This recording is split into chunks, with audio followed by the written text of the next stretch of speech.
There's something deeply unsettling about the idea of an ocean that doesn't just contain predators, but is ruled by them. The Devonian wasn't just the age of fish. It was a test chamber for nature's most brutal designs, an era where evolution hit the gas pedal and decided, let's make nightmares swim. Take the floor of those ancient seas, not the kind you dig your toes into at the beach, but the kind that bites back.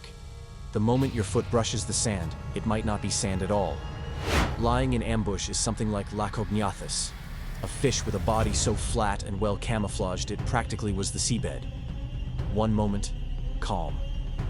The next, a hydraulic crunch of bone and muscle from jaws powered by bite forces that could rival industrial machinery. You wouldn't hear it. You wouldn't see it. There'd be no warning splash, no ripples, just pressure, sudden, overwhelming, and then silence again. The ocean would swallow the chaos like it never happened. This wasn't just hunting. It was perfect patience evolved into flesh. And it wasn't just one predator doing this. There was a whole cast of them, lying flat, motionless, blending so perfectly with their surroundings that even other predators had to watch where they swam. Some may have even used suction, vacuum-like jaw snaps that pulled prey inward with such force, the seafloor itself seemed to come alive. Scientists believe that the skulls of some of these bottom dwellers had evolved shock-absorbing structures, so even a sudden impact from a thrashing armored fish wouldn't crack their own skulls. That means they weren't just strong, they were built to withstand struggle. Imagine swimming above one, thinking you're in open space, only to feel the water shift below. Not from a current, but from something exhaling, preparing, aligning its body with surgical precision. By the time your brain caught up, it'd be too late. Teeth like bear traps, pressure like a hydraulic press, and a strike faster than a blink. You weren't in water anymore. You were in its hunting ground. And here's the worst part. These bottom dwellers weren't rare. They weren't shy. They were everywhere. Living minds with teeth, just waiting for you to make the mistake of relaxing. Thought you'd be safer in the shallows? Bad idea. That's where the sea scorpions waited, the ones with pincers as long as your arm and a personality forged in chaos. Dunkleosteus didn't scuttle like the little guys we step over today. This thing patrolled, not crawled. Patrolled. It had reach, mass, and weaponized claws. Scientists have even found prey fossils with puncture wounds matching exactly the arc of its pincers, which means it wasn't just terrifying, it was effective. And it wasn't slow. Despite its size, this armored menace could lunge with terrifying speed, using its multiple legs to thrust forward in short, explosive bursts. Its segmented body moved like a tank with the agility of a predator that knew every inch of its terrain. If you were within range, you weren't outrunning it. Not in waist-high water, not even on the shore if you slipped once. Its pincers weren't just cutters. They were crushers, designed with irregular edges and jagged hooks that could shred through flesh and carapace alike. Picture a bear trap, but sentient, and hunting with intent. One swipe wasn't a miss, it was a dismemberment. Fossils even show patterns of deliberate targeting. Weaker points in armor, soft underbellies, neck regions, suggesting this wasn't random chaos. It was practiced. And if that wasn't enough, consider this. These things may have hunted in groups. Not massive swarms, but strategic clusters. Lurking around rocky formations or hiding just under the mud, waiting for something big enough to be worth the effort. The horror wasn't just in their size. It was in their intelligence, in their patience, in the absolute certainty that when they moved, they meant business. And these weren't mindless monsters. Many of these predators had complex strategies. Look at the armor-plated nightmares like Dunkleosteus. Even the name sounds like a death metal album. This creature wasn't fast by fish standards, but it didn't need to be. It had a jaw that snapped shut faster than a human blink, and a bite force that made even modern apex predators look like amateurs. Its teeth weren't even teeth.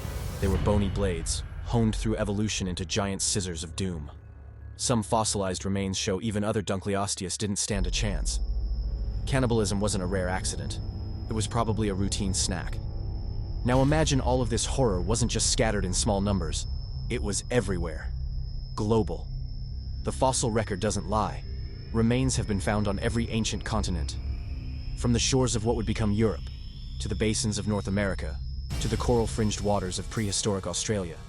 These creatures were universal. No escape. It wasn't like you could hop from one shoreline to another and find peace. Moving just meant trading one nightmare for another. Leave behind a scorpion with dagger arms, and you might run into a camouflaged predator that looks like a rock but bites like a vice. Think of it less as migration, and more like walking through different levels of the same haunted house, each one with its own specialized hunter. And it's not just the big names. The oceans were packed with layers of predators and opportunists, each adapted to fill every conceivable niche. Small reef hunters, open water speed demons, bottom dwellers with jaws like bear traps. They didn't just coexist, they competed, evolved, and dominated every possible environment. You weren't just dealing with isolated freaks of nature. You were surrounded. Every coastline was a crime scene. The deeper fossil layers show wave after wave of evolving terror.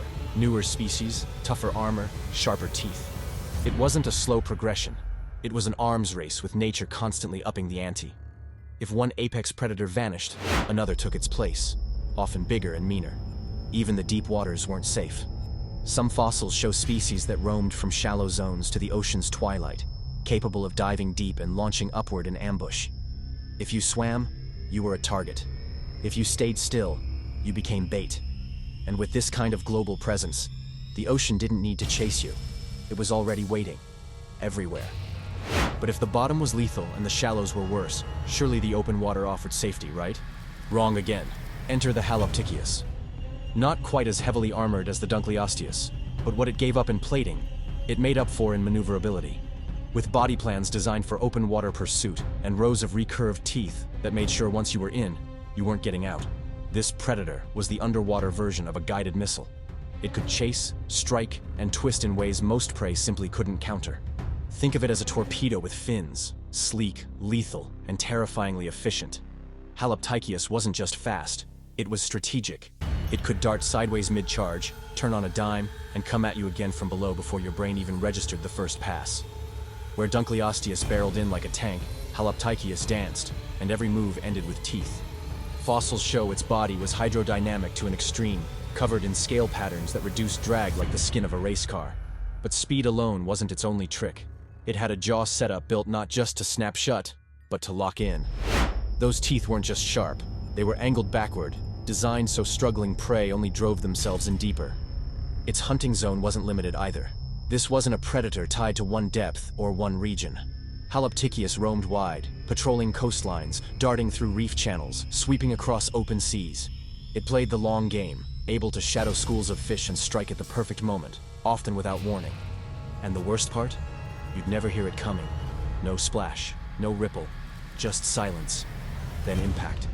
Like nature's own ambush missile. And unlike most predators, it didn't get tired quickly.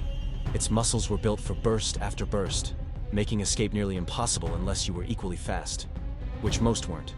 Even more disturbing were the early pioneers of flexible skulls, fish whose jaws weren't rigid, but almost snake-like in design. Their bones weren't fused together like in most vertebrates. They were free-moving, loosely connected. Which meant one thing: ambush strikes at terrifying speeds and gaping mouths that could open wider than logic should allow.